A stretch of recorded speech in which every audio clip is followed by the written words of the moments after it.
আসসালামু আলাইকুম আমার প্রিয় ছাত্রীরা, আমার অনলাইন ক্লাসে যুক্ত হওয়ার জন্য তোমাদেরকে সাদর আমন্ত্রণ জানাচ্ছি। আমি ফাতেমা শর্মিন, সহকারী অধ্যাপক ও বিভাগীয় প্রধান, ব্যবস্থাপনা বিভাগ, আগ্রাবাদ মহিলা কলেজ। আমরা গত ক্লাসে কারখানা আইন পড়েছি, তার আগেও 4টা ক্লাসে আমরা কারখানা আইন পড়েছি। সো আমরা কারখানা আইন এখনও আরও বেশ বাকি। কারখানা আইন একটি বিরাট বড় চ্যাপ্টার। সো চলো আমরা আজকে চলে যাই শ্রমিকদের ছুটি সংক্রান্ত বিধান। কারখানা আইন 1965, শ্রমিকদের ছুটি সংক্রান্ত বিধানসমূহ। চলো দেখো, আমরা স্ক্রিনে যাই। কারখানা আইনে দেখো শ্রমিকদের ছুটি সংক্রান্ত বিধানসমূহ, provisions regarding holidays of workers. এটা আমার 16তম লেকচার। দেখো তোমাদেরকে আমি দিচ্ছি ছুটি সংক্রান্ত কি বিধান আছে। আমরা একটা কথা জানি যে প্রতিষ্ঠানে যে সকল শ্রমিক কাজ করে তারা বেশ কিছু আইনানুগ ছুটি ভোগ করার তাদের অধিকার রয়েছে। এছাড়াও শ্রমিকদের ছুটি এবং সবেতনের ছুটি সংক্রান্ত কারখানা আইনে বেশ কিছু বিধান রয়েছে। আমরা আজকে সেটাই পড়ব। চলো স্ক্রিনে যাই। মজুরি সহ বাৎসরিক ছুটি, এটা হচ্ছে 78-এর 1 ধারা। অ্যানুয়াল লিভ উইথ ওয়েজেস, অর্থাৎ মজুরি পাবে বাৎসরিক ছুটির সংক্রান্ত, মজুরি সহ বাৎসরিক ছুটি। সেটা হচ্ছে কারখানা আইনের 78-এর 1 ধারায় বলা হয়েছে, কোনো কারখানায় যদি কোনো শ্রমিক বিরতিহীনভাবে চাকরি করেছে, এরূপ একজন শ্রমিক পরবর্তী 12 মাসে কাজের সময় নিম্নোক্ত হিসাব অনুযায়ী ছুটি পাবে। কীরকম নিম্নোক্ত হিসাবটা আমি বলে দিচ্ছি। 12 মাসে প্রাপ্তবয়স্ক শ্রমিক 22 দিনে 1 দিন ছুটি পাবে। পূর্ববর্তী 12 মাসের কাজের জন্য 22 দিনে 1 দিন। আর শিশু বা অপ্রাপ্তবয়স্ক পূর্ববর্তী 12 মাসের কাজের জন্য 15 দিনে 1 দিন। তাহলে শিশুরা 15 দিনে 1 দিন, প্রাপ্তবয়স্করা 22 দিনে 1 দিন। আর একটা কথা, অনুরূপভাবে মেয়েদের মধ্যে কোনো সাধারণ ছুটি তার আলোচ্য ছুটির অন্তর্ভুক্ত হবে। মেয়েরা যদি কোনো ছুটি নেয়, সেক্ষেত্রে কোনো সাধারণ ছুটি তার আলোচ্য ছুটির অন্তর্ভুক্ত হবে। তারপর দেখো উৎসব ছুটি। দেখো উৎসব ছুটি বা ফেস্টিভ্যাল হলিডেজ, এটা হচ্ছে 79-এর 1 ধারা। উৎসব ছুটি বা ফেস্টিভ্যাল হলিডেজ 79-এর 1 ধারা। উৎসব তোমরা জানো যে কোনো শ্রমিক উৎসব ছুটি কিভাবে ভোগ করে।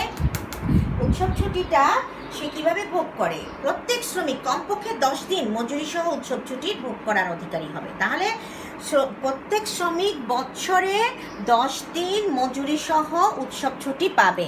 প্রত্যেক শ্রমিক বছরে 10 দিন উৎসব ছুটি ভোগ করবে। নৈমিত্তিক ও অসুস্থতার ছুটি, যেটাকে 80 ধারায় দেওয়া হয়েছে ক্যাজুয়াল অ্যান্ড সিক লিভ, নৈমিত্তিক ও অসুস্থতার ছুটি। এটাও তোমার কারখানা আইনের 80 ধারায় কি বলা হচ্ছে?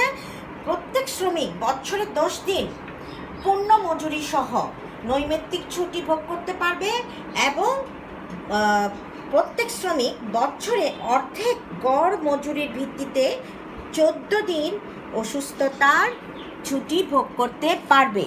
তাহলে নৈমিত্তিক ও অসুস্থতার ছুটিটা আমরা জানলাম।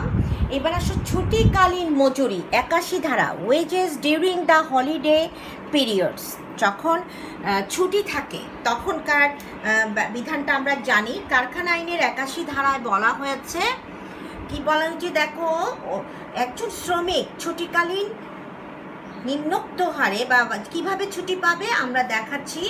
সেটা হচ্ছে সেক্ষেত্রে সে শ্রমিক পূর্ণ মজুরি সহ ছুটি ভোগ করে যদি, সেই ক্ষেত্রে তার বেতন ও মহার্ঘ ভাতা বাবদ সে যা পায় ছুটিকালীন মজুরি তার সমান হবে।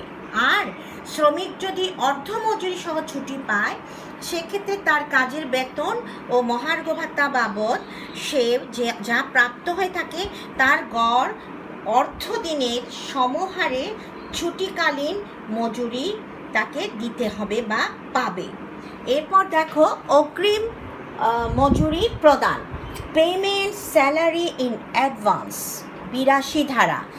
অগ্রিম মজুরি প্রদান। সেটা কীরকম? অগ্রিম মজুরি প্রদানটা হচ্ছে কারখানা আইনের 22 ধারায় বলা হচ্ছে কোনো প্রাপ্তবয়স্ক শ্রমিক কমপক্ষে 4 দিনের এবং শিশু শ্রমিক কমপক্ষে 5 দিনের ছুটি একসাথে ভোগের অনুমতিপ্রাপ্ত হলে সেক্ষেত্রে অত্র আইনের 78 ধারা অনুসারে উক্ত ছুটি শুরু হওয়ার পূর্বেই শ্রমিককে যতদিনের ছুটি মঞ্জুর হয়েছে ততদিনের মজুরি অগ্রিম হিসাবে প্রদান করতে হবে।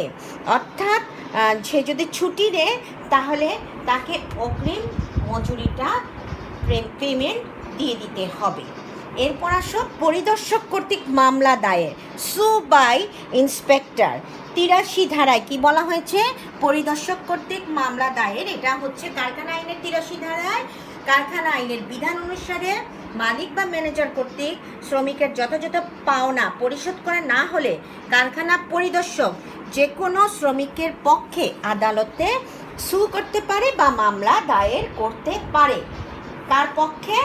শ্রমিকের পক্ষে। কে করতে পারে? কারখানা পরিদর্শক। কার বিরুদ্ধে করতে পারে? কারখানা মালিক, যারা বেতন দিচ্ছে না অথবা দিতে দেরি করছে বা কোনো এই সংক্রান্ত কোনো জটিলতার সৃষ্টি করেছে। তাহলে আমরা শ্রমিকদের ছুটি সংক্রান্ত বিধানগুলো খুব সহজ আমরা পেলাম। মজুরি সহ বাৎসরিক ছুটি, উৎসব ছুটি, নৈমিত্তিক ও অসুস্থতা ছুটি সবাই ভোগ করতে পারে। ছুটিকালীন মজুরি, তারপরে হচ্ছে অগ্রিম মজুরি প্রদান, আর পরিদর্শক কর্তৃক তাদের পক্ষে পরিদর্শক মামলা দায়ের করতে পারে কারখানার বা কারখানা মালিকের বিরুদ্ধে। তাহলে এই অধিকার বা এই বিধানগুলো শ্রমিকরা ছুটি সংক্রান্ত এই বিধানগুলো বা ছুটি সংক্রান্ত এই অধিকারগুলো ভোগ করে। তোমরা ভালো থাকবে, সুস্থ থাকবে। তোমাদের জন্য আমার অনেক অনেক দোয়া এবং শুভকামনা।